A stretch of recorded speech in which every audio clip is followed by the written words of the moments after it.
Yes. Connie, back in the day, I'm sure you recall when our economic development was an open book and wasn't Yes. privatized, and how important it was for attracting companies to Ohio to have the skilled workforce that those companies were looking for.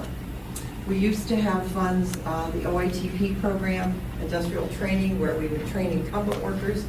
Do you see economic development becoming an open book again, where we can partner with area colleges and schools and training organizations to give those companies that we want, besides the low-skilled companies that are coming in, back to the way we used to do business?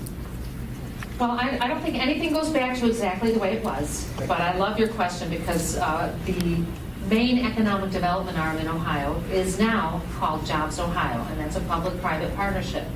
I support the concept of a public-private partnership, but this one that we have has not been executed properly because it is secret. So I will tweak it. The first thing I want to do is create transparency, because without transparency, we really don't know where your public money is going.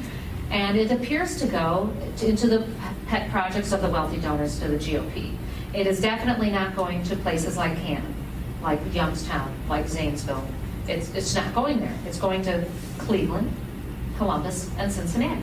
And while I'm really happy about that, that's not fair. I want an Ohio that works for everyone. So transparency is going to be number one.